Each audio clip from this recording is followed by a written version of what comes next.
Guys, impaguba ko ang balay namo kay gabok na gyud ho. No, ang daan namo na nga balay gabok na kaayo. Kuan man na sa una kanang gipa boarding house na sa una. Nya kay kuan man tungod sa kadugay gipaguba ko na lang kay gabok daghan na mga anay. Oh. Oh, delikado. Hinay. Ang sin gyud ta, hinay lang to kay base malampusan sila.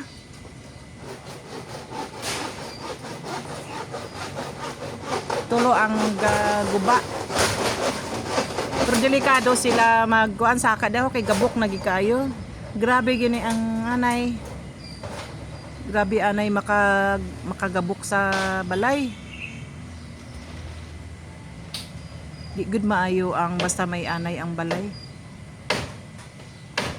Matod pa nila busit daw.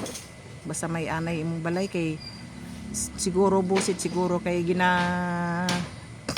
ang mga kahoy kuanon gina nila. Makuan gina dili gid maayo ang anay gid man sa balay.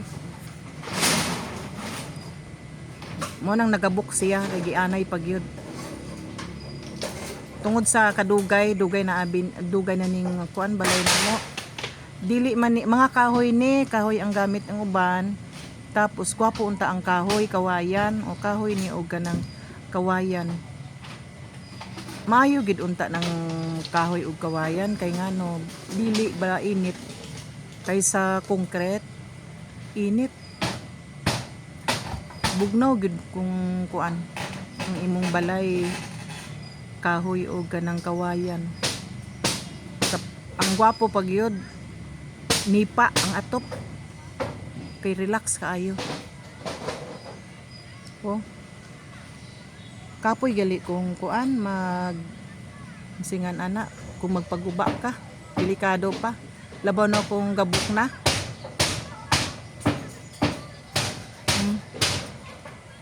Grabe nga. Kay kung dili na mo gubon, kung magbagyo ni, maglupad ning mga luparan ning mga silingan. Makadisgrasya. Paguba na mo nga, daghan ming atop o ipakilo.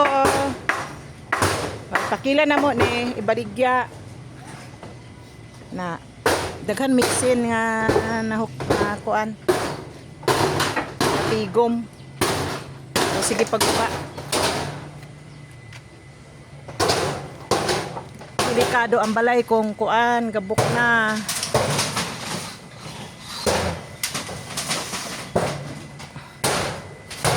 Oh, grabe yun.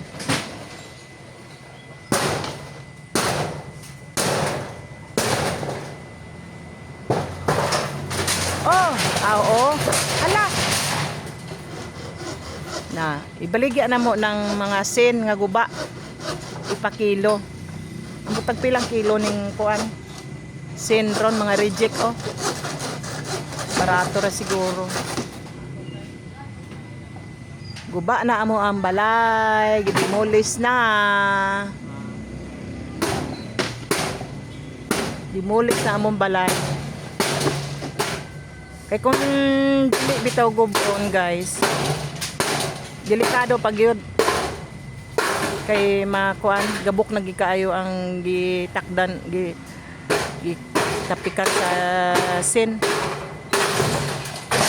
Na. Wala na kami balay.